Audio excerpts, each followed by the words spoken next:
welcome to the Attractions Group podcast. We're back for another great week, another great interview, a great 6 pieces of theme park related news. But before we get into that, David, how did we coordinate? We didn't coordinate this. We're just both wearing we didn't black Reds polos.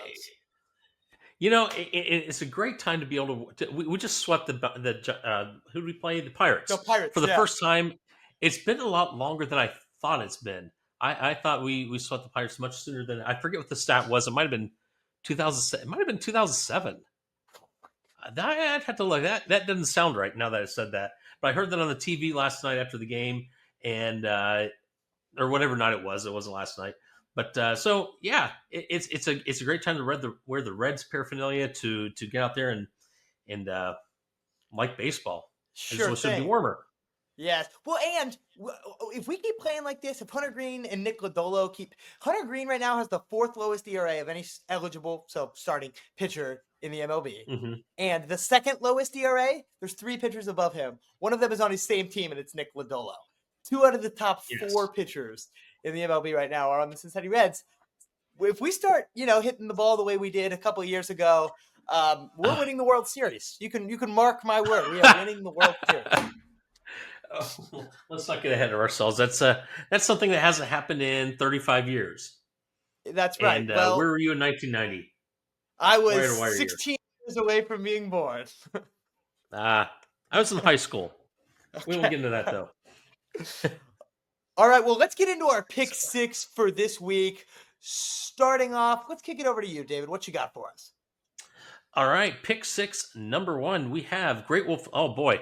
I definitely wasn't looking at this one to decide which one to do. Great Wolf Lodge at Mashantucket. And if you're from Mashantucket, and I mispronounced that, please be gentle. But they are just weeks away from opening the doors to the public for the first time. We'll have the link inside the post of this. If you go to the link, it's a CT Insider for Great Wolf Lodge for the new project. It looks just like an amazing facility. I don't know if it's going to be their largest one, but it definitely would rival one of the largest Great Wolf Lodges that has opened.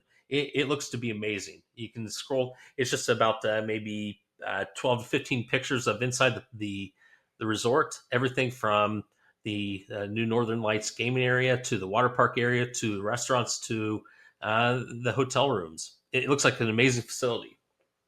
And a new Magic Quest, which, is the Great Wolf Lodge staple. If you're going, you got to do Magic Quest. Yes. You got to defeat the Silver Dragon. Have you ever done that? Have you defeated the Silver Dragon before? I did it, but I didn't defeat the Silver Dragon. I'm going to be honest with you. I failed to do it. I was young. It's cut me a little slack, but I did. I failed. The world was overrun. So when I did it, though, I was right next to a great theme park called Kings Island, which this week is opening up to the public. Oh, my gosh. I have been to Kings Island a few times in my day. 93 times in the summer of 2019. And this will be, I guess I didn't go to opening day last year, but I worked opening day. So this will be not last year. So second time in a while not being at Kings Island opening day in any form. I'm going to be sad. I'm going to be sitting, that meme of SpongeBob looking out the window, or Squidward looks out the window, SpongeBob's playing. It's going to be me when you guys post your Kings Island pictures. But I am excited to see another great season. Are you going to be there this weekend? I think I'm probably. I don't know, but see, it's real lazy to talk about the weather all the time. But it is worth noting that yesterday it was about 75 to 77 here in Ohio. You can see Kings Island's fireworks from our driveway. That, of course, is not the reason we moved here, but we're very close proximity. It was 75, 77 degrees here yesterday. It's 50 today, and it's just a miserable day. So in April, in March, basically spring, in Ohio, you can have a beautiful day bookmarked on either end by just an awful day. And, of course, it's supposed to be warm by the time the weekend comes, but who knows? I hate to say I'm a fair weather park fan, but I'm kind of a fair weather park fan. If the weather's terrible, count me out. So I don't know. If it's decent out, yeah, we'll go there. They have pass holder preview night, on Friday, which we will have passes. But at the same time, that's when I remember a couple years ago going to the pass holder preview night, and it was literally, I've never been in a traffic jam to go to Kings Island before. That night, the traffic jam started. No joke, about 2 miles out from the park, not on the interstate, but we lived in a different place at that time. But if you know where the road's going in there, 741 that goes out into Mason, the traffic jam started there, and we thought there's some kind of a wreck because traffic just was moving so slow. Nope, everybody's going to the same place. So it's good to see. Of course, they're opening. That means springtime's coming. Sooner or later, we'll be in a path of good weather. Sure thing. So, pick six, number three. We got Busch Gardens in Tampa is going to be getting a $35 million refresh, which, if you've been to Busch Gardens and even Williamsburg, Busch Gardens is just a great brand. It has a lot of good theming, a lot of good elements, really knows how to decorate their parks, and to get $35 million to upgrade their experience there by improving guest experience and expanding attractions. This is a significant investment that they're putting into really put together great experiences for the park. And yeah, and that is, I wonder if some of that is because, and I don't know, the hurricanes that went through last year, how much does that affect a park like that? Is that something they fix right away, or are these new attractions and new experiences that they're bringing in, or is this in some manner or form also helping what's been destroyed? For sure, it's helping what's been messed up by the storms. I mean, there's, this is not a $35 million investment in the. It's not like one ride. You could spend Rapterra at King's Right. Dominion. It's opening. That's $30 million, right? This is not one of those situations. We might see some new small rides, but mostly we're seeing a facelift, and that's 100%. When you're in an area like that, the way your park weathers, so to speak, is going to be, impacted greatly on your climate. And I'm sure for a park that not only has to deal with hurricanes, but is open 365 days a year, it's Mm-hmm. much more tough to keep your park looking beautiful than it is for your sister in Williamsburg. Pick six, number four. Now, Santa Claus himself is a good friend of mine. And he told me that he has this village that he kind of runs, and it's in Illinois, and they are 65 years in the making. It's a absolutely wonderful place. They're opening up on May 17th of this year, and they're opening up with some epic new experiences, several new rides, lots of new money. They have the new reindeer rocker coming into town. Admission is free if you're less than 36 inches tall, which I kind of like that. At a lot of parks, admission is free for like kids, of a certain age. But I like the under 36 inches thing because it's like, if you have a 4-year-old who would normally have to pay for a ticket, but they're 30 inches tall, they're not right. They're not getting the same value that a 2-year-old who's 30. I don't know if these numbers are really possible, but you get my point. Mm-hmm. I think that's an interesting mechanism. But Santa's Villages in Illinois gonna be seeing some great new attractions and experiences open up this year. And I think it's interesting, Santa's Cottages, not too far away, is of course also seeing some new exciting things happen. Mm-hmm. So, Santa, he's really trying to diversify his portfolio. He doesn't know what's coming. Made a big move into the It's a good thing to hospitality diversify. sector. Yeah, of course it is. All right, pick six, number six. And if you are working at Universal, you're in Hollywood or Florida, you think there's just not, we don't have enough news out there right now. We should really turn up the game a little bit. There's not enough people coming to Epic Universe this Yeah. year. No. We haven't made much of a splash. Let's do something else. So on the heels of all this, Universal, a world-class Universal theme park and resort is being planned for the United Kingdom or Great Britain. Universal Destinations and Experiences intends to build and operate the company's first ever theme park and resort in the United Kingdom, located in Bedford. And I guess here's where the fine print comes in: pending planning consent approvals. But in some manner or form, it's going to take place. And this is from what I'm understanding, this is going to be another ground up first for them. They're not taking a park and improving it; they're taking a blank slate and starting from scratch. Yeah. And And so what it's we going to do be know is very well documented in our episode about the new Universal Horizons that we posted a couple weeks ago. So if you didn't see that, make sure to go back, check it out. We talk about the tourism minister, Chris Bryant, and how he's been working with Universal so well to convince the prime minister this is going to be worth it and it's going to be great. About an hour and a half north of London. They've recently trademarked Lord of the Rings type things, so they might be building a Middle Earth. So much excitement. And the plans are approved. Universal wants to do it. And now for sure the United Kingdom wants to do it. So it's happening for the first time ever. We can officially say that. So excited. So excited. It's going to be a great ground up experience, and it's interesting because even when they using Epic Universe as the litmus for this, they've built it ground up, and honestly, it's not going to be something that you go and like, oh, they're going to expand over here, and eventually this is something they're going to expand at a future date, or this is going to. It's pretty much a complete, but not that they won't expand it later, but it's pretty much a complete park and resort experience on day one, and that's what they're looking at doing here. It's going to be a complete. Probably hotel, all the infrastructure for guests to come there and stay on property, ground up, ready to go day one. Yeah, it's going to be another amazing project. Yeah, for sure. For sure it is. And like I said, they didn't have enough news here recently. Yeah, no, not at all. They really needed to get it together.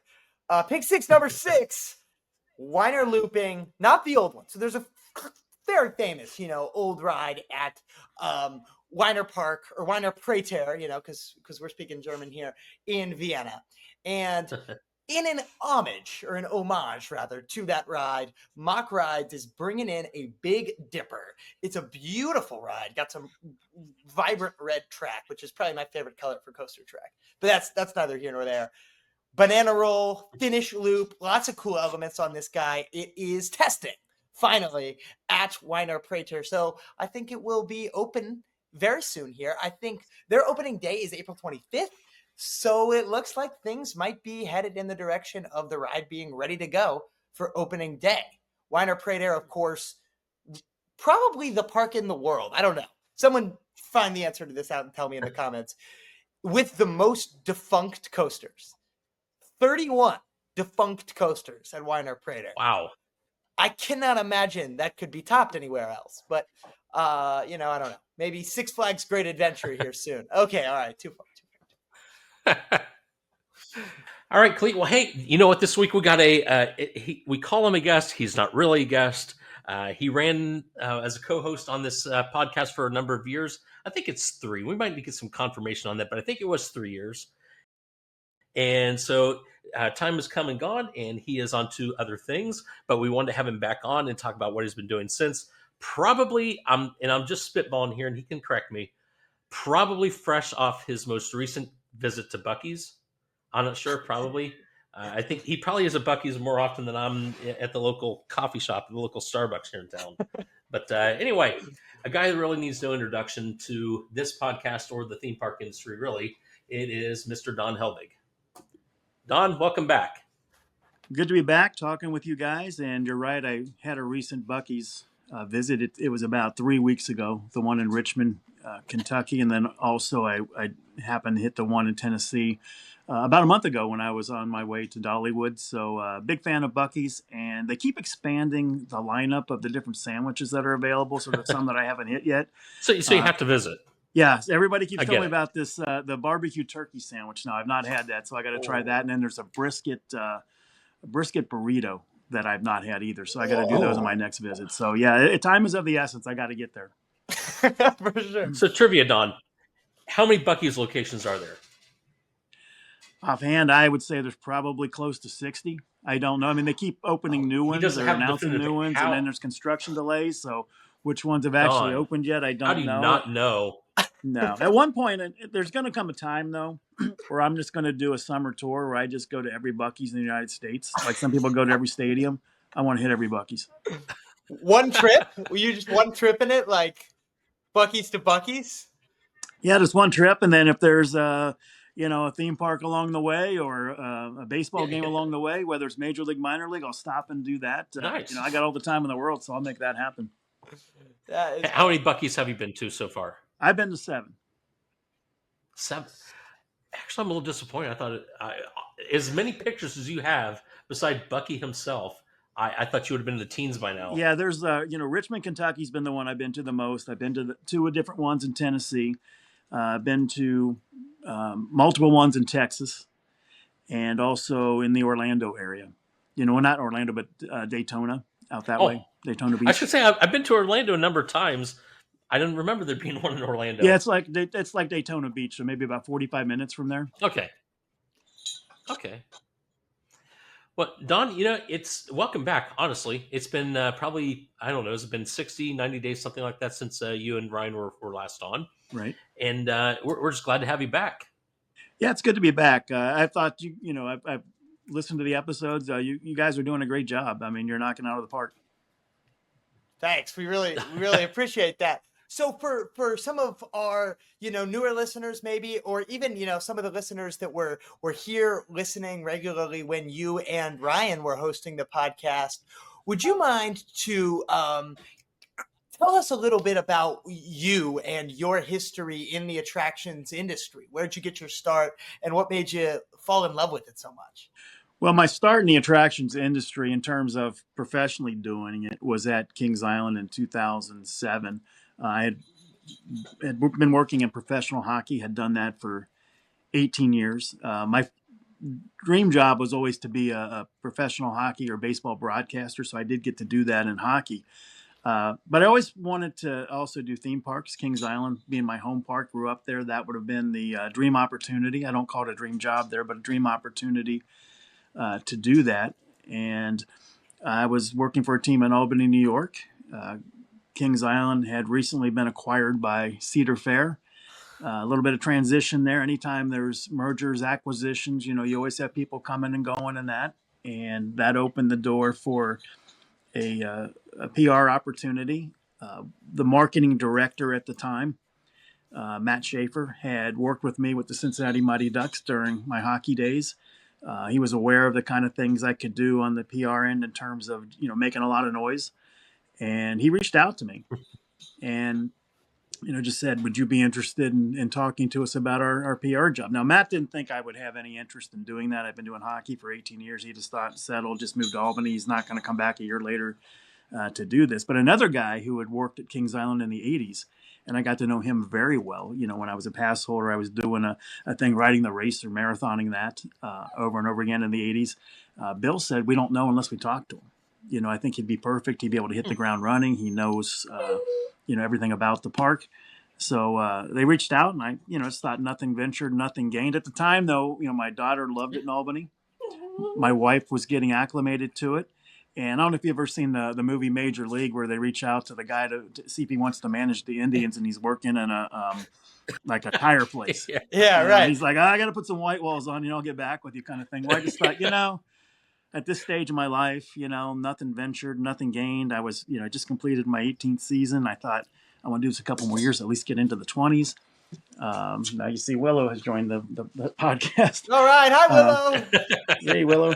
But I thought, I'll go down, I'll talk to them. And the interview went very well. Met with the general manager, the VP of marketing, who had been the general manager before the merger, some of the group salespeople. And I knew if you looked at the offices around the park at that time, I mean, there was, basically not anybody that I didn't know who they were. So it wasn't like, starting a new place, you had to go door to door and introduce yourself to everybody. I mean, everybody knew of me from what I had done with the racer and just being around the park as a pass holder. So it just felt like a natural, fit. And when I got back to Albany and they offered me the job, I thought, if I don't do this now, I'm never going to get to do it. And then it ended up being, 17 seasons there. You never expect to do that when you have a PR and marketing job. I mean, sometimes it's 3 years, 5 years. It's about regimes. You switch out and, there's new general managers or there's a merger, an acquisition, something like restructuring, so you never really expect to be able to carve out 17 years in a PR, now digital kind of marketing role. So I just incredibly grateful for the time that I had at Kings Island. Got to do a lot of different things there. A lot of special events, working with my first big thing was Robbie Knievel. We did a motorcycle jump with him. That was, the first time I got to really show what I could do. And got international news coverage and everything off of him. And then we had Rick Walenda. The next year was Nick Walenda. So a lot of different events like that, but also being in on the ground floor with new attractions that were coming, planning the announcements, the media day events. And I'm talking about rides like Diamondback, Banshee, Mystic Timbers, Halloween Haunt, type events. And just really got to do a lot of really, really cool things. And it was an opportunity for me to help showcase, or kind of showcase too, what I could do from a storytelling perspective. I'd grown up with Kings Island. I was with around the marketing people, the PR people, all the time in the 80s when I was doing the racer. And I got to see how they did it, how they approached it, what they did for media days. And I attended different media days around the country and different coaster events. So I knew, my own perspective, what I liked, and got to talk to a lot of people, things that they liked, what they didn't like about these events. And by the time I got to Kings Island, I had an idea if I was ever going to do this, which way I wanted to go with that, how I wanted to do it to make sure it worked for the park, make sure it worked for the attendees, the media, make sure if you invited the VIP guests, the coaster enthusiasts, it was going to work for them. So a combination of a lot of things, I was ready for by the time I got to Kings Island in 2007. Wow, that's amazing. So you get there in 2007.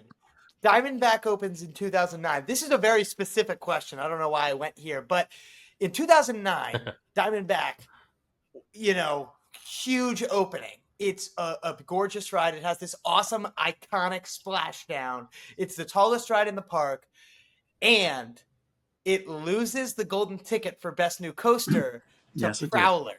To Prowler, and Prowler's a great ride. I'm not here to say anything besides that. I love Prowler, but when you're doing PR, is that like a something you remember as a shock moment? Is it something that hurt the PR of the ride, or is it more of a by the it didn't hurt wayside? it didn't hurt the PR of the ride. It hurt, now Prowler, you're right, great, fantastic ride. But I knew when we had the media event that there was a lot of excitement about it, but the mandate to me was we're not going to be able to invite all the coaster enthusiasts. We don't want a couple thousand people here. We just want it to be media and a select number of VIP guests, which was like Mason City Council.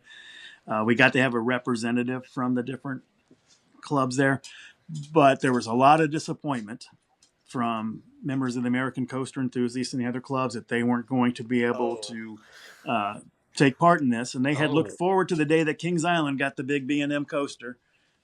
So a few weeks later, Worlds of Fun has an ACE event where they all got to be there. They all got to ride it. They all got those night rides, and it didn't lose by many votes. But had we had the kind of media days that we did for Banshee and Mystic Timbers, there's no question in my mind that Diamondback would have won the Golden Ticket Award. I thought it, deserved that. But it just kind of was like I knew, you just know, when the ride opens that, there's some people that they're going to hold that against you when it comes time to cast that vote. And that word of mouth doesn't travel, as well. But it was a great, the teaser campaign was fun. Watching it come, being built from the ground floor up was really, really cool for me because I had been able to come in during the 80s and the 90s and so forth, occasionally they would invite me out and I'd get to take a construction tour or something, but you're not there every day, watching each piece go in, and just that precision to see that final piece go into place. Like, okay, I hope this fits. And just amazing with how skilled and talented, the designers and construction crews and everybody is with that. Little nugget too for you about Diamondback was when we were getting ready to, go into the 2008 season, the general manager in a conference room setting, told all the different managers and directors, people are going to come to the park. They're going to see, we've dug out, some, took down some trees, got rid of Swan Lake. They're going to know that something big is coming. This thing's going to need a name. Anybody, wants to throw it my way or something, go ahead. So I looked at the design, the layout and everything, and I decided, Rivertown area. I just emailed him and I said, how about Diamondback? It's big, it's mean, it's aggressive. And I think if you have the right logo, think about the Beast, how 30 something years later, that logo is still resonating with guests. I Very think you'll have much. a long shelf life with a Diamondback logo if it's done right. A day later, he knocked on my door and he's, I like that. I like that. And he says, I've sent it up to the corporate team and he said they're interested in that. So it looks like Diamondback's going to be the name. So that's how it got its name too, just because it was an open invitation for everybody at the park in the management position. Go ahead and submit a name. Wow, that's a crazy cool anecdote. That's your name. I mean, whoa, that's awesome. Yeah. Yeah.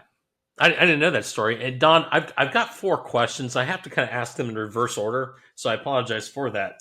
Because in your PR position, you did have a lot of different things that you were able to be part of. One of which, and I have the sweatshirt, the old TAPS. What is that? The Atlantic Yeah. Paranormal Yes. Society. I can wear it like 2 days a year, but and there's not every place you can wear it because it just brings up questions.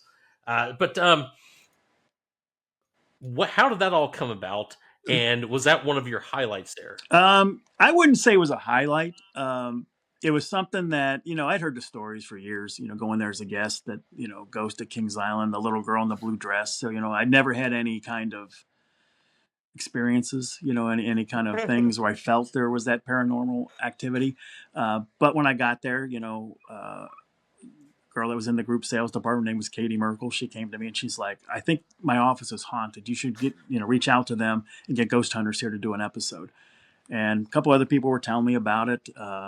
A guy that was driving a tram, had a story about, told me that he had thought he had dropped everybody off. And then he said he looked up in his rear view mirror as he was heading back toward the front gate. And he said, there's this little girl in a blue dress. And she says, this is my stop, So he was, everybody Oh had wow! through the years too. This is the other thing about it is a lot of people who don't know each other had the same kind of description, those kind of things. So I thought, oh, maybe there's a little something there to it. So I wrote to them, no response. Next year, I wrote to them again, no response. Wrote again, no response. And then, finally, after like the 4th or 5th time, I'd given up. And then they, out of the blue, just called and said, hey, we'd love to come do a theme park episode. So that's how that kind of came about, was just, I just kept sending the letters and, went unanswered. And finally, somebody responded back and said, we'd love to do this. Hmm. It was 5 or 6 days that they were in the park.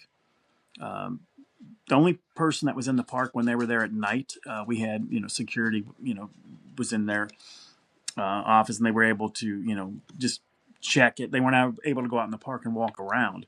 But they were able to see, on monitors and stuff where they were in the park. But it was very thorough, and they would start working at 11 o'clock at night, and they would pack up 7 o'clock in the morning, and just to watch that production too, how a show like that gets put together was interesting.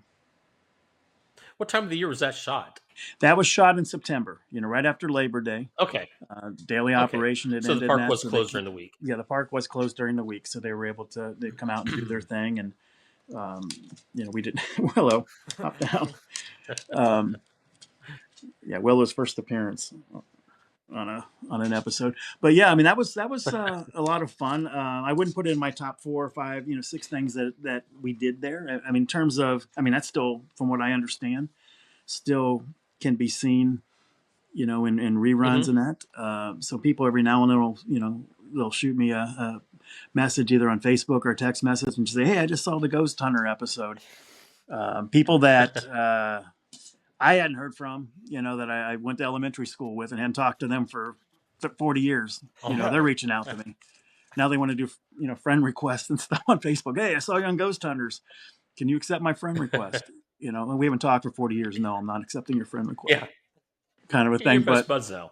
yeah, but it was interesting. It was good for the park in terms of how the episode went, I guess. Created a lot of awareness, and it brought some, people from different parts of the country that wouldn't have normally come to Kings Island, thought it would be kind of cool to check this park out themselves. Well, the good news is if there are ghosts, we have a good system of, boo blasters with which in theory we could take them out. So really, I think it's a safe place to be as long as you're, over on that side of the park. You can just go grab a boo blaster. Yeah. You got to be careful though. for sure. But Cleet, that light comes back on within about 3 seconds, so they regenerate pretty fast. Oh, well, Just to be fair. that's a good point. That light comes right back on. Yeah, and your blaster might not work. You got to be careful. You got to grab a blaster that's shooting correctly. So Don, in your time of doing PR, what was one of your favorite announcements to work on? Favorite announcements, Diamondback, obviously for one, because that was my first big new attraction that I was going to get to do. So that was one of my favorite ones, and just to see the response of all the guests after that was announced. It was done mid-afternoon, but that was one of the first times that the guests were really a part of what you were doing.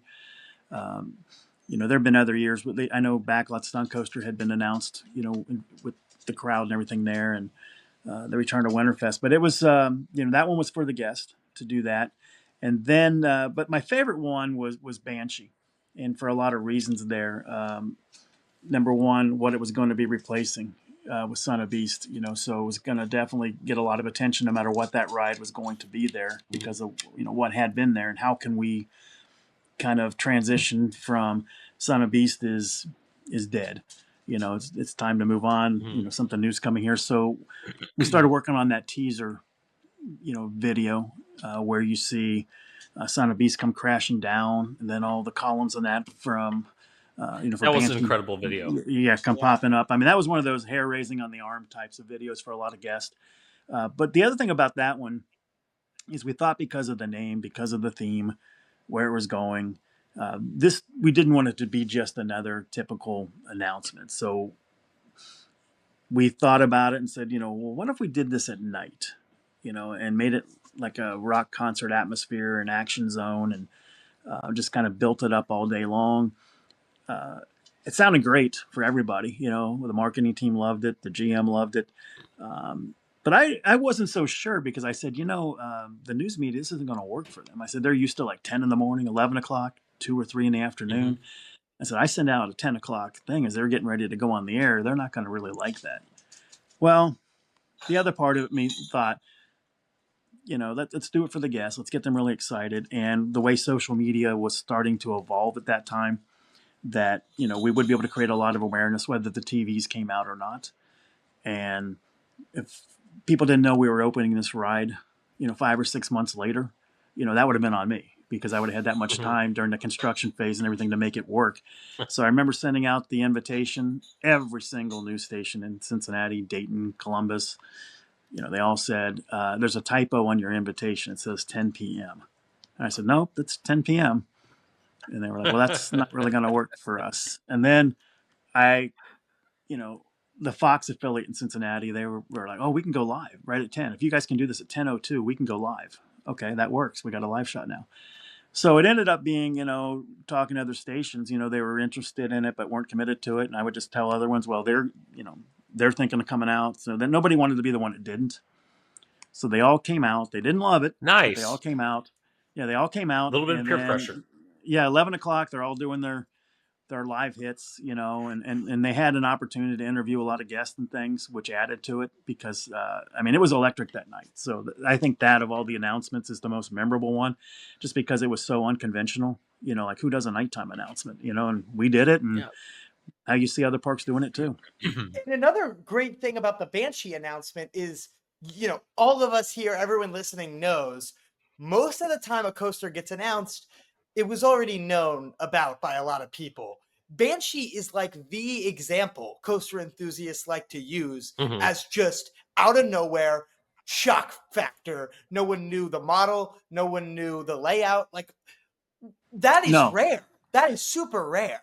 So a lot of them thought it was going to be another wood coaster, that we were going to go, that we were going to work with, GCI or something for that spot.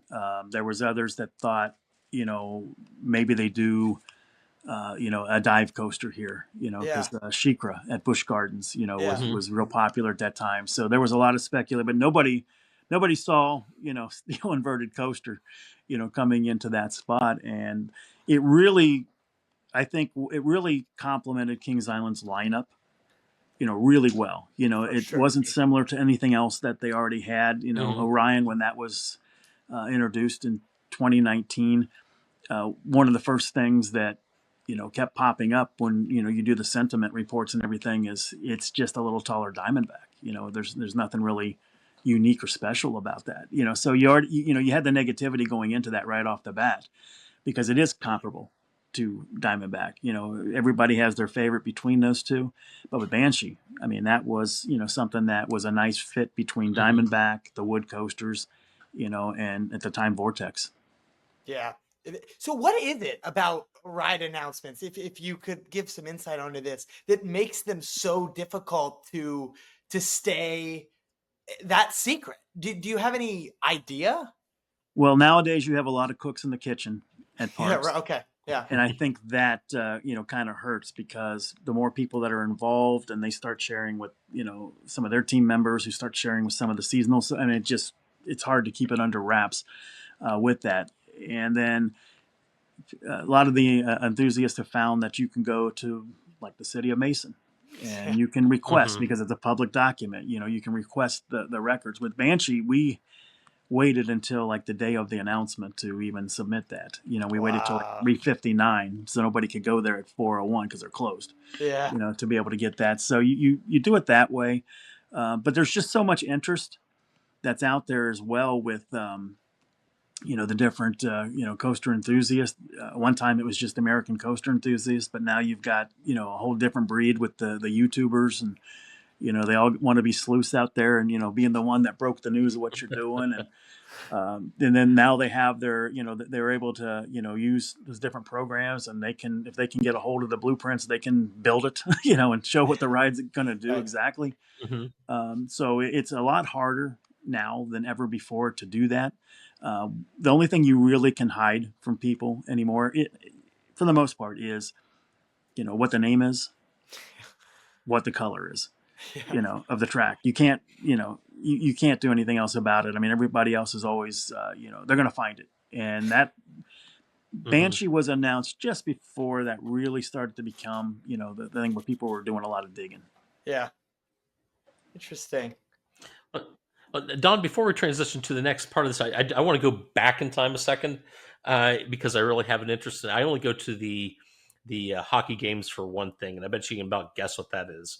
It's for the gloves to come off and the fighting to go. Do you have any kind of a special? I don't know what I'm expecting the answer to be, but your best hockey fight call. Hockey fight is there? Wow. Yeah. Now, I'll give you a second to think about it because now, if anyone that listening or either of you remember a team called the Dayton Bandits, Ice Bandits, that played at Hare Arena a long time ago. They're only, and you can fact check me on this, they're in existence 2 seasons. Is that right? Yep. 2 or 3? One very 2 long. or 3 years, yeah. And each of the seasons they're on, they led the league in penalties. So they had good attendance at Hare Arena because they had a lot of fights.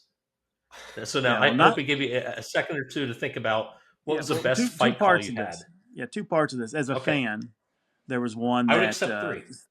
Yeah, the one that stands out as a hockey fan growing up, the World Hockey Association, the Cincinnati Stingers, had this intense rivalry with the Indianapolis Racers, and a guy in the Stingers, he was as intense as they come. It didn't take much to set him off, and once he got set off, I mean, it took people to hold him back. But there was his name was Rick Dudley, and Indianapolis had a real, wingnut on their team named Kim Claxon, and they, got into, and it was just a flurry of fists. They just kept going and going and going, and then they'd break it up, and then they'd break away from the linesmen and stuff and go back at it again. And then they got to the penalty box. They got into it again. That was probably, as a fan, the most spectacular fight that I ever saw. Broadcasting a game was in San Antonio. Shane O'Brien was playing for the Cincinnati Mighty Ducks. He did a number on one of the San Antonio players, and it was just like, and an uppercut and another uppercut and a left and a right, it was one of those things. And the guy's name was, I think the guy's last name was Frazier on San Antonio. And I just said, down goes Frazier. Nice. Down goes Frazier. Well, so Don, a number of months ago, and I think the transition started before, but the last time that you and Don really, I'm sorry, you and Ryan were actively hosting the podcast for the Attractions Group was back in September, Right. and before that, you and Ryan had started another podcast called Tower Topics, which is We specific did. to Kings Island. Not that you don't get into other topics randomly, but it's specific to Kings Island. And again, you guys came back on, graciously handed off to Cleet and I back in February, but that has been your main podcast since then. So tell us about where did Tower Topics come from, and what are you guys doing today? Even though Well, I Tower assume Topics, there's a lot of crossover. yeah. Yeah, Tower Topics was something that I had thought about during my years, my later years at Kings Island. Podcasts were becoming a big thing. When Kings Island blog launched in 2017, I thought about calling it Tower Topics, but I thought, no, I like that name. I want to take it with me, when I go somewhere else and do some other things with it. So it was always in the back of my mind to do it. I think, trying to do it at Kings Island would have been difficult for a couple of reasons. Number one, you got to have the right person to do it with. Number two, Mhm. if it's a branded, one from a park, and you got to be careful then because everything's going to be more. They're going to want to, focus on the messaging. Make sure you talk about season pass. Make sure you talk about this ticket Mhm. deal. Make sure you talk about the dine. And it would have just been more about messaging. You wouldn't have been able, being employed by Kings Island. It wouldn't have been something that could have, you know, been for the fans where you can really talk openly about things. If something's falls short, you can't express that on a necessarily on a park sponsored podcast. So those were the reasons why that didn't launch. And we had discussed doing a podcast different times when I was at Kings Island toward the last 3 or 4 years, but it was just one of those. If it was going to be scripted and everything like that, it probably wasn't going to resonate really well with the guests. So we didn't do that. So Mhm. um, around that time, 2022 range, we got involved with the attractions group, working with you, Ryan, Sir, and I. And that at first, was a little bit of a concern, for some people at Kings Island because they were like, okay, you're going to be talking about other industry stuff, you're going to be talking about some of our competitors and things, but I assured them we weren't going to do any breaking news or anything like that. And we didn't, we stayed, on the right side of the tracks with that, while I was working at Kings Island. And I didn't want it to be like super opinionated type of a thing because, we needed these parks to want to, work with us as we were, moving on. So we wanted Mhm. it to be more about an opportunity for them to talk about the experiences they had to offer, not in the sales pitch kind of a way, but if they had special events or new coasters or a little bit of background information, on a person that might have been a general manager, or director of operations. We wanted to make it more related to the industry and try to find a way if somebody was interested in getting into the industry, the attractions group is going to, be that podcast, for you for that reason. And then we just touched on, we had the pick six and some different news items. But with Tower Topics, I knew that there was a void there, that there wasn't anything out there, past the fan site, really, you had that and you had some Facebook groups, but there wasn't that one, podcast out there that was dedicated just to this park.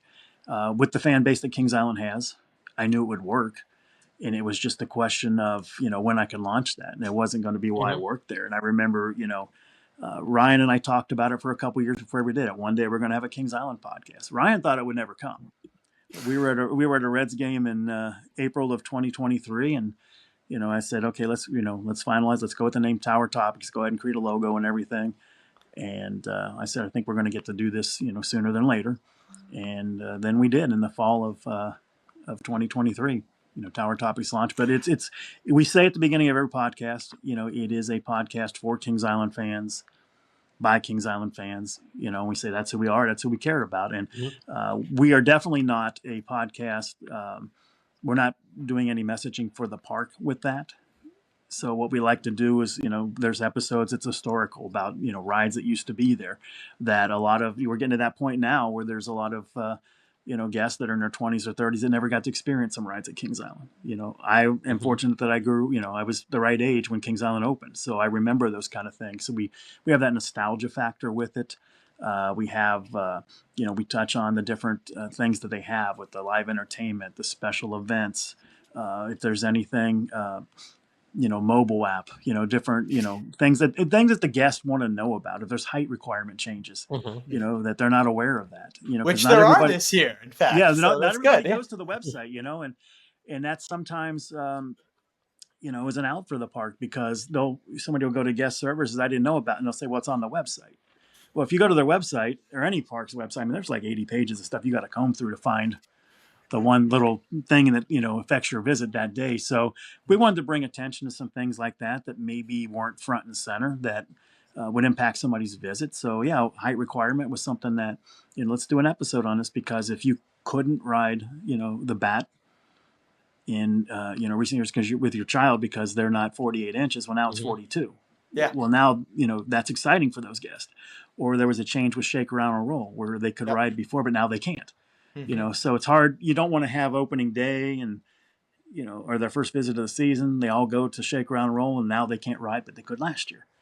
So we wanted to make sure, that's what we tried to use that podcast for, is just to inform guests of what what they can expect when they visit, or if there's new food items that's there. We'll touch on that. If there was a special that's being run during an event like Grand Carnival, we'll focus on those different food items. If there's a souvenir item that's available that can help enhance your visit, like they have during Winterfest and Haunt with those wands, we'll talk about that kind of stuff. So really, it's just a way to it's a podcast to really help engage the Kings Island fans and keep them informed of what's going on in the park 3 times a week. Yeah. 3 times a week. Awesome. That's a lot of shows.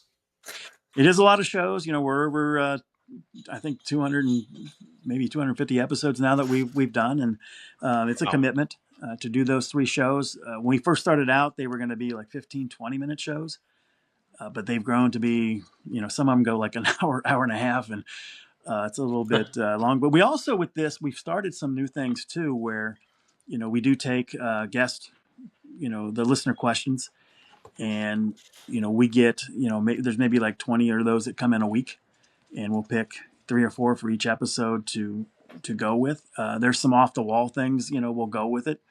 So no question is really considered out of bounds.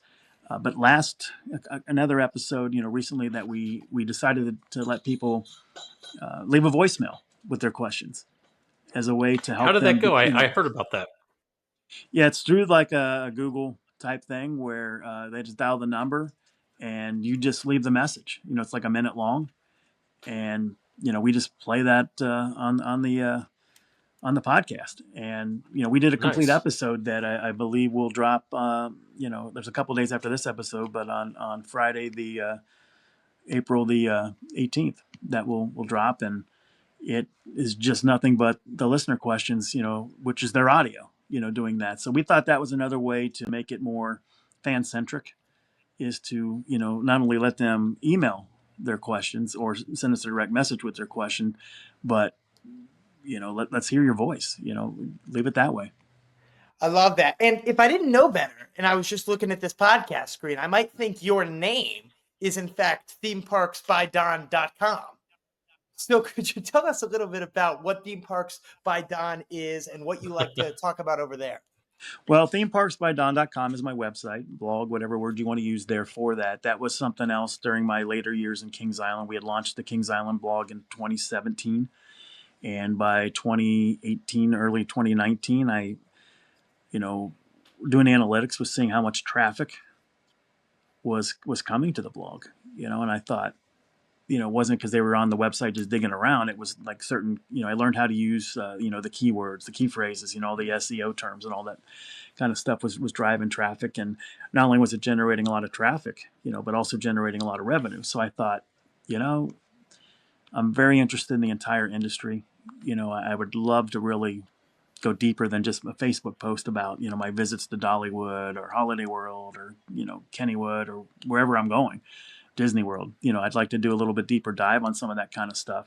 So I thought I would, one day launch my own theme park blog. I figured I would still be able to find a way to get traffic to it because of all the different search terms and that I could incorporate. I thought, with through Kings Island and some other, Cedar Fair parks at the time, I developed a pretty good, following of people that were regular readers. They had a bookmark on the Kings Island blog, and I thought I could take those readers, with me, especially if I was doing some Kings Island pieces.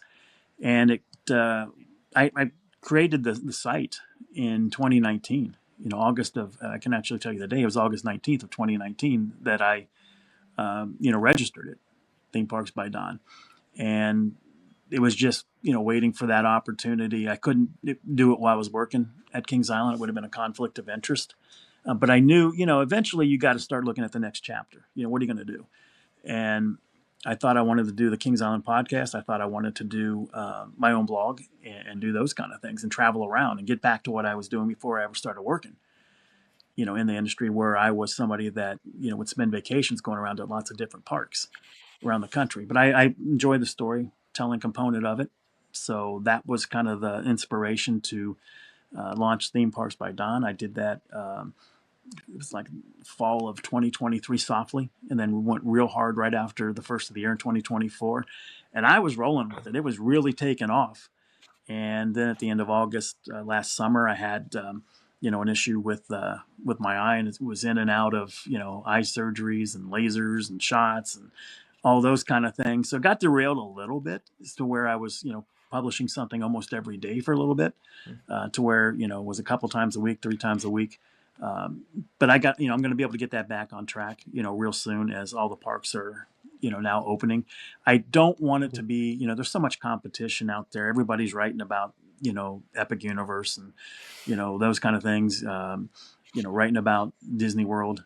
I don't want to be, I'm not trying to compete to be the first on Theme Parks by Don. So if you're looking for it as a news breaker, that's not going to be themeparksbydon.com. But if you're looking for insights or historical type stories, things about maybe a Jaga Lake, or I'm going to work on one. I've got a lot of it done. Idora Park, which was in Youngstown, Ohio.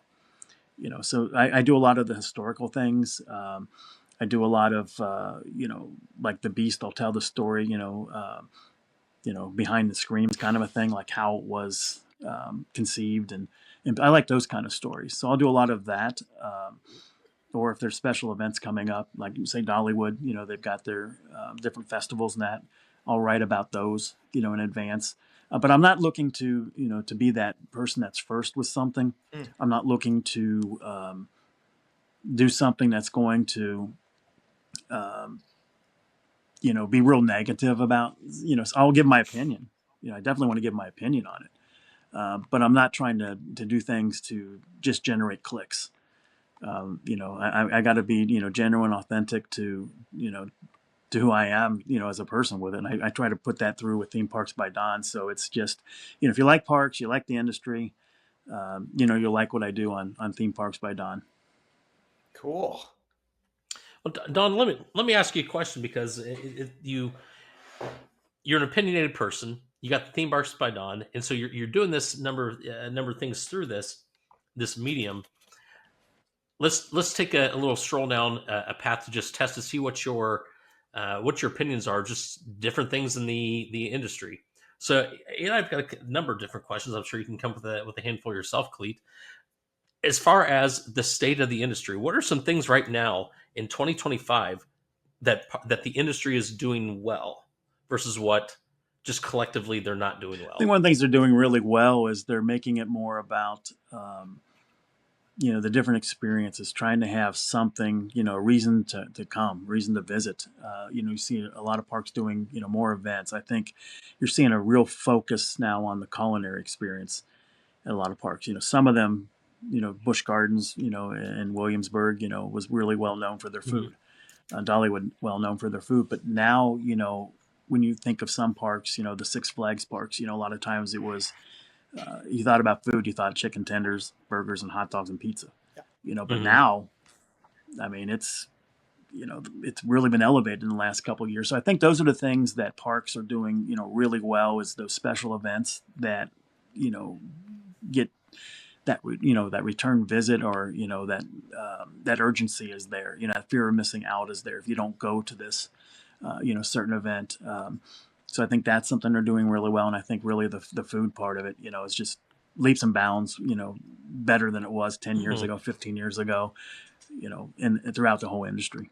What do you think that the industry is by and large they don't do as well? Because to dovetail off Communication. what you said with the food areas, yeah, talking about the food areas, there's a couple different parks we visited maybe last year, or the year before, I forget which one. I actually snapped pictures at the food areas to send to show people at the guest services or to one of their comment section on their site. The food service is better, but the cleanliness of some of the locations, Right. some of the parks I've been to, my goodness, it was Yeah, just and atrocious. and too, when you travel around, you may not notice that if you have a home park you go to 30 or 40 times a year. It just may seem like you don't really pick up on that kind of stuff. But then there's Hmm. some other parks where that is a real focus on the cleanliness, and then it really stands out when you go back to your home park that things aren't as good as they could be with that. So yeah, there Yeah, needs to there be a needs to. focus with that. I also think communication is not as good as it used to be with a lot of the parks. There's things that just doesn't get relayed the right way, Hmm. through the right forms maybe to the guest. And there's a lot of surprises sometimes when they show up at a park and they didn't know that something was changed. They didn't know about a Mm. chaperone policy, or they didn't know that the height requirements had Hmm. changed, or they didn't know that they're just assuming that the operating hours are going to be the same, and they're not. Those are the kind of things that I think the communication just, they've got more tools than ever to communicate, and it's amazing how some parks don't utilize all those tools that they have to let people know. Sometimes it's, let's just put something on X, formerly known as Twitter, or our Facebook page. Instagram, we're good. We let everybody know. But the way the algorithm works, you only hit like 2 or 3% of your Hmm. your following or your audience with that kind of stuff. I'm surprised that the number of parks that don't utilize their Yeah. mobile app well. And what I mean by that is, if you go to it, it looks great with how the rides are laid out, the food, and all those kind of Hmm. different things. The show schedules are all real nice, but you have that opportunity to use that mobile app as a communication tool. Not everybody's going to check Facebook every day. Not everybody's going to check X every day. Not everybody's going to your website maybe more than the time they buy their ticket, or their season pass. That's the last time they visit for the year. But everybody's got that mobile device, that they carry around with Hmm. them. They're glued to it. And that is something that I feel that a lot of parks can do a lot better.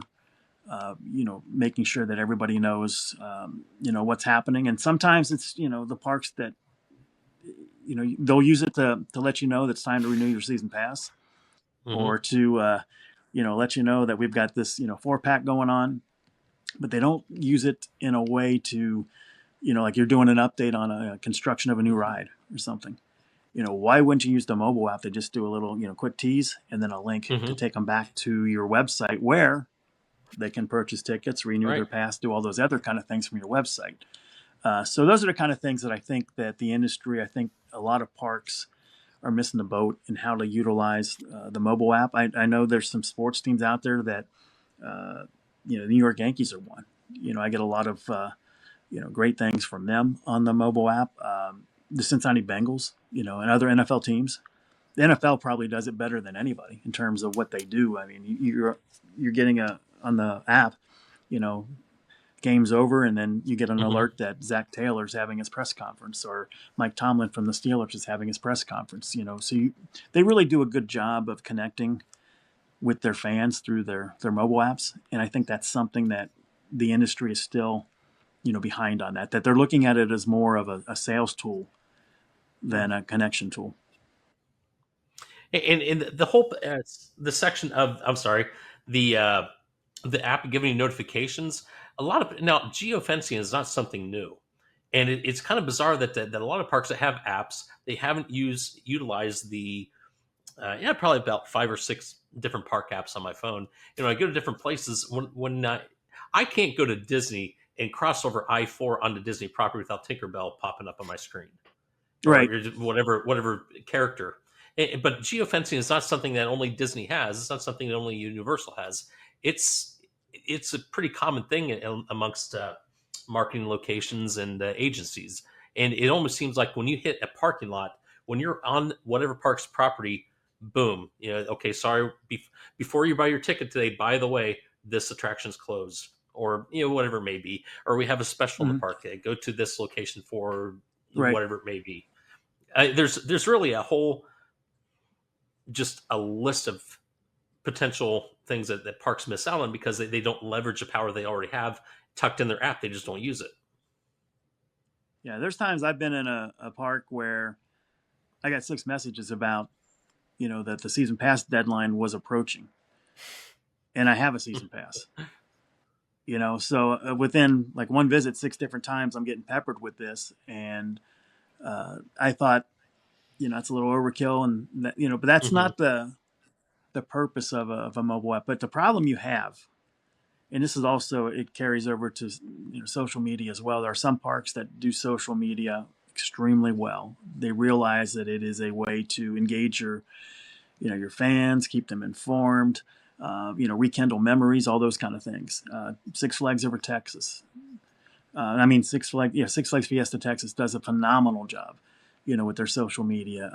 The president of the park, is always giving updates about what's happening. You feel like you're missing out if you're not there the way they do it. But then there's others. Everything's about, season pass. You get the routine thing. Every Monday they're going to put up their operating calendar for the week, with a link to buy tickets.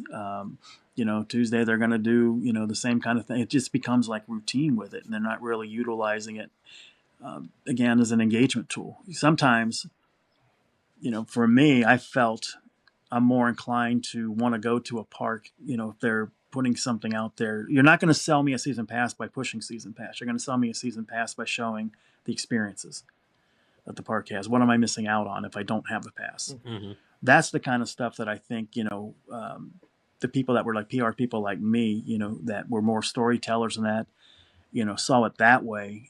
But the problem you have is when you have marketing people, no offense to marketing people, but they're typically salespeople. So everything is seen through a, marketing point of view, through the marketing glasses.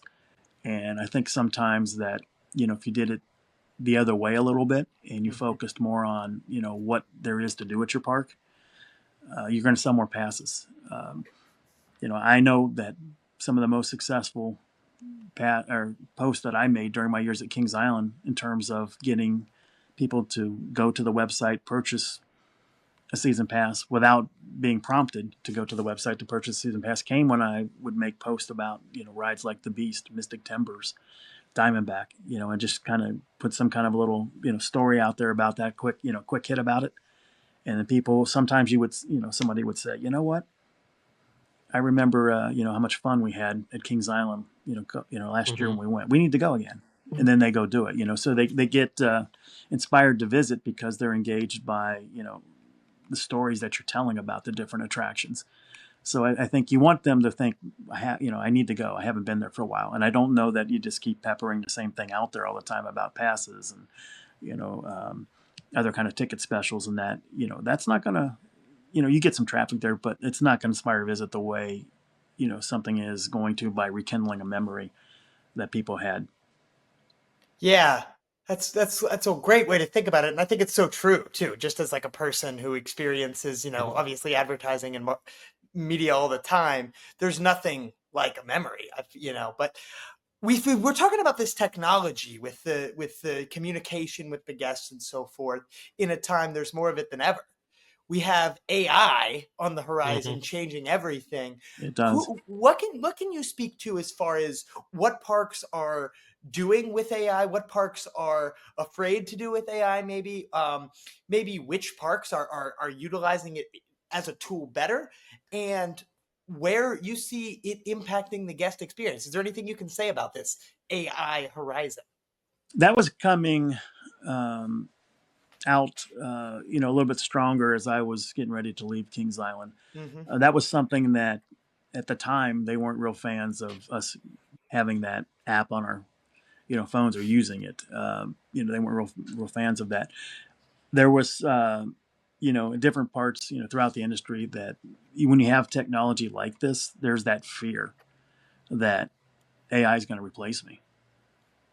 AI is not going to replace you, but the person that knows how to use AI is going to replace you That's right. down the line. So I think that's the way to do it. Now, which parks are, it's hard to tell sometimes, outside Sure. of graphics and that, which parks are really using it. A lot of it's, I think, the parks that do it best are doing some things behind the scenes. I think where I felt that, near the end of my time there, or if I'm trying to, if I was trying to gauge, what people thought about something, you have a new ride opening, uh, you make an announcement, you have a special event, it really enhances, the opportunities there for that social listening. What are people really saying about this?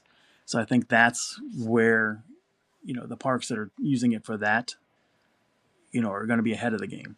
I think there's, some parks you can tell that their graphics and that, are created by AI. I think you gotta make sure you're doing that right, or it doesn't look right, in that respect with it. I don't want to call out any, specific parks with it, but, sometimes you can tell that the responses are, they're emoji filled, that they give you, like they're replying to somebody. And it's, that's a little too much. You still need to keep it real. And you want that your voice. You want to make sure that they're hearing from an actual like person. People can tell that. But if you say something like, you see the operating calendar, you say, "Oh, I can't wait to visit. We're coming on this," and the reply back is some emoji fill saying, "Oh, we can't wait to see you." That kind of. You're like, okay, that's a little. You don't need that. You'd rather have the voice. I think when you talk about what AI can do, I mean, it can write press releases for you. It can do your web copy. I still think you need to, it needs to be more your voice. I think you got to be a little careful if you're trying to do some kind of historical type things with AI, because it's going to pull from whatever's been written out there about it. And if there's some inaccurate information, that's going to be included in your Of course, yeah. thing. I did a Yes. test when I was at Kings Island. I just wanted to see what it would say about the Grand Carousel. And it had, opened at Kings Island in 1976. So you got to be real careful. You got to know your stuff still. I mean, Yeah. you can't trust AI to do all that kind of stuff for you. But I do think when it comes to, the social listening, I think that is critically important. You got to know what your guests are saying, almost every day, Mm-hmm. and be able to make it. That's how you get better as a park too. When you take that information, and that's where AI can really come in and help you. I think if you're a smaller park, you don't have a big staff, you don't have a, somebody there designing all your graphics and that for you. I think that's where it can really help. Some of those smaller, more like family-owned type parks. I think it really comes into play, with that. But yeah, I mean, there's definitely a place for it. I think you definitely want to, not use it, but learn how to use it. Mm-hmm. So I mean, for me, if I was still working for a park, I would definitely be advocating for, how we can use this, and how can we get better, using that, because that resource is there. The analytics and things are there. Use that to get better at what you do. So, there's definitely a place for it. Wrong answer, Don. It's a wrong answer. Sorry, didn't mean to derail you. All right. Yeah, we're saying something he doesn't like, or she. So how do you see AI adjusting to the guest experience, like very guest facing? How's it changing that, or how do you see it changing that? I think just what, learning about what interests them. I think it's more from the park side than it's going to be the guest side. I think with that is just, using it more in terms of gathering information for parks. I don't know if, I haven't used it enough or seen it enough to know as a guest how that would help me. But I'm sure that, it's there's ways it can, but I've not seen it yet myself. I've not been anywhere where that has enhanced anything I'm doing, whether it's, theme parks or sports, on the guest side, the fan side. That's not been there for me on that, but I do know on the other side of the fence, it's definitely there for you. Yeah. Well, David, do you have anything else here? We're absolutely crushing this, but we are running the risk of making our poor listeners stay here all day. They might need to take a couple laps around where Yeah, they're going so they can get it all exactly, in. exactly. Now, Don, so what's coming up next? What do we have to look forward to with theme parks from Don? What places are you visiting? How many more Buckies are coming in the next couple months? And Tower Topics. Are we going to see anything different from you guys Yeah, again? well, we'll start with theme parks by Don. They're definitely it's not just related to theme parks too. I'll do some of those. I like doing the stories, roadside attractions. Bucky's fits into that. I'm wanting to get to West Virginia. Hillbilly Hot Dogs is a place that I visited a couple years ago. I want to do something uh, with that. They kind of Hmm. tie it in. If you're going to West Virginia, go to Camden Park, but also make sure you hit Hillbilly Hot Dogs. So I want to do some stories like that. The parks I'm going to be going to, Dollywood, Holiday World, Kennywood, Kings Dominion, Busch Gardens, Williamsburg, are definitely on tap over the next 6-7 weeks. So I'll Hmm. be hitting a lot of those parks. I definitely want to try to get to like Six Flags St. Louis, Six Flags over Georgia. There's a lot of new things at Six Flags over Georgia. I really like what they're doing there. Not only investing in new capital, but also, we talked earlier about the culinary experience. They got new restaurants and they hired an executive Hmm. chef. So I want to see what that's all about. Cedar Point, I want to be able to get there more often.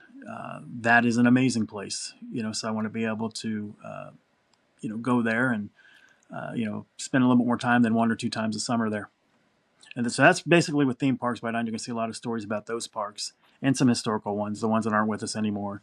I mentioned the one that was in Youngstown, Ohio, Jaga Lake. I want to do a story about that. Hmm. Even though it's still with us, I feel that one of the things I can do with theme parks by Don is help some of the smaller parks out that they struggle for awareness, but they're these special parks that people need to visit them, to make sure they're still supported. They're not going to have the tallest, the Hmm. fastest, the longest, or anything like that.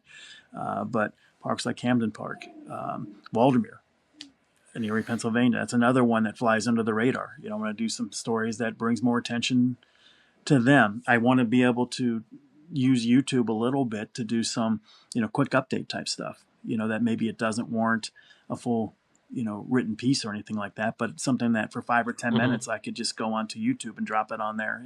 My YouTube is themeparksbydon.com. I haven't done a lot with it yet, but I plan to as we get closer to Memorial Day. That's when I think I'm going to really, dive deeper into that and have that be an extension of, what I'm doing on themeparksbydon.com. And then Tower Topics, making it more, guest interactive, having those, the voicemail questions, come in and using it that way. We want to do some meetups. We did a couple of those already. We did one recently at Scene 75 up in Dayton. Had a nice turnout for that. So we want to do some things where the fans of the show, we're able to all get together. We're looking at Stricker's Grove, doing something there this summer. One of the 4 days that they're open to the public. Picking one of those days, and hey, if you're a fan of Tower Topics, come on out. Let's spend a day and have some fun at Stricker's Grove. So we're trying to make it that way too. We're never going to get to where it's like Universal, where they have uh, what the Orlando Informer, has their special events and things there Right. that they do. We're never going to be that large where we're going to, have those thousands of people that are going to come do these meetups or anything to be able to have, a day where we can do that at Kings Island. But there will be some things at Kings Island. We've done a couple things there where, come watch let's all get together and watch the Grand Carnival parade and, just kind of hang out and ride some rides after the parade. And so we've done some fun things like that. So we want to expand on that, do a little bit more, and also do some more lives. Uh, we've done a couple of those, but not enough of those for the fans of Tower Topics. Sorry. But Okay. something I would really love to see for you guys in the Tower Topics, and even for Kings Island for that matter, is our guest in a couple weeks, Cassie Tucker. She's with the Explore Right. Universal That's a great podcast. podcast, by the way. Now they record. Now I don't know how many hosts there are in there. She's at least one of three, I think. I think there might be more than that on a rotating basis. I don't know. We'll find out in a couple weeks. But if I'm not mistaken, they record their podcast on Universal property. And if I'm not mistaken, I might have this wrong, and don't fact check me on this, but I believe they have videos of the podcast running in the guest entrance areas. Is that correct, Cleve? Is that where you've been there more recent than I have? Yes, I don't know that I've seen that, but I believe that. Okay, and I don't want to get too deep into it, but it's something I think would just be, I think, a great win-win for Tower Topics, obviously, because you guys are doing this for the parks, but because you're doing this for the parks, for Kings Island to have that external PR piece. Now that would have some logistics that probably would be difficult to work out, because then you kind of you're speaking for the park, but you're not working for the park. So I'm kind of a dumb guy when it comes to all that. So that's just me looking at it from a complete outsider's perspective of seeing what they do with Universal. And you can't compare Universal and Kings Island; they're two different types of parks. But it seems to me that it would be win-win, because at the end of the day, you guys are. I would think you're a benefit to the park. It would. Then again, I'm an We've outsider had a to that, lot so of people that have told us that they really love what we're doing with the podcast. They feel that they feel closer to Kings Island because of our podcast. They learn more about the park through the podcast. Oh, you learned Yeah, context. and I think that you're right about what they do out at Universal with that podcast. I mean, there is definitely, you can tell there's collaboration between the marketing and the PR and the social Mm-hmm. people and that podcast. Ryan and I would love to have had that kind of collaboration, and it would be a like you said, a win-win situation for both. I told somebody last summer that works there, and I just I wanted to have get some people on, like the executive chef or somebody in merchandise or something. And they're kind of like, well, there was just like reasons why they, wouldn't do it. And they said, what do you guys, I mean, what's the purpose here? And I said, well, here's the thing. And I said, we've got to grow an audience. And I said, help us help you. We can all work together here, and everybody, gains from, everybody wins from it. And, there's just resistance to it. I don't know why, they wouldn't want to. Maybe it's control. It could be sometimes there's people that want to control, everything that's out there, and, they're not going to see the bigger picture, that's out there. And, but, when you look at what's going on, with the other podcasts that you're going to have on, I mean, that has really worked well for both parties.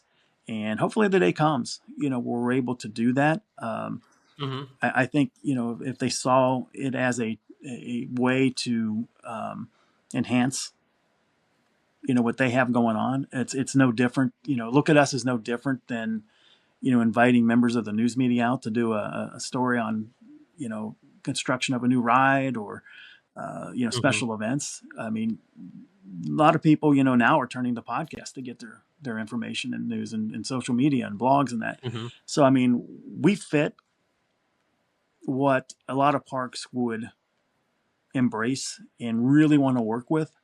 But there's just, like I said, so far it hasn't happened. Maybe it does, down the road. I just think that I can say without hesitation, if they were to do that and want to partner with us, and I don't know that they'd ever put us on, the TV monitors or anything to promote it that way, but if they wanted to, help, get us some guests, of what's, we won't go ask anybody to do it. Come on, because we don't know, if there'd be ramifications if somebody did, by going on without clearing it through all the proper channels and everything. And I don't know how deep that runs, how far down the line it goes before they're allowed to do something like that, or they say no. I don't know who's saying no or anything, but it's such a great opportunity. The podcast is going to continue to grow. We're going to keep on doing it. We're not going away. So I think just we'd love it if they thought this is a way for us to get our message, what we're doing, our event, our new ride, get it in front of even more people, and have two people that people know, love the park, passionate about the park, and have credibility with the audience, telling those stories. So I think that it'd be great to work with us, but we'll see. Hopefully one day that does happen. Yeah, and I don't want to say Universal obviously has that podcast that works with them, and I don't want to make mention of things that may not fit in different markets, like Disney. I know they don't have anybody that does that, or that I'm aware of, and most parks don't. Universal, in my head, might be the only park I know of that actually actively works with a third party podcast team. Maybe they are, maybe they aren't. So there's probably logistics that they work out trying to turn that message over to people that they're not employees, so we can't control them. Yeah, there's just a lot of things I just Yeah, thought from my perspective, my opinion, me speaking only on behalf of myself, having seen what the Explore Universal does and how the collaborations there, it just seems like to the outsider, a dumb guy like me, it could be a win-win. it But would that's all I'll definitely say be a about that. win-win. And I can tell you, David and Cleet, that um, there were groups that I would work with when I was doing the PR that maybe, there was some, whether it was at the park, maybe there were some people that weren't happy sometimes about what they might have said on a YouTube video or, their podcast, or maybe they have a, blog, whatever they wrote, on a fan site, they didn't really want to work with them. But I would always look at the big picture. Okay, what's their audience? How many people are they reaching? How influential are they? Are they connecting with these people? Can they help us, tell our stories? And if they could, check those boxes that they could help us, tell those stories, then they were on my list, to make sure that I was working with them. And I would do that if I was, pretty much anywhere, back in the industry working for a park. I would want to, you know, collaborate with the people that could help the park the most in terms of spreading that awareness and getting people excited about what you're doing.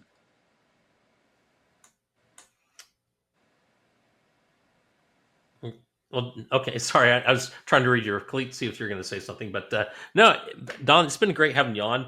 Honestly, look Well, thanks for forward to having me. continued updates, not just from your Bucky's business, but yeah, and occasionally have your health updates on there. So we still continue to think about you and the things that you've been going through over the last year. But Yeah, it's great to see you continue doing things, getting out, and just continue moving on.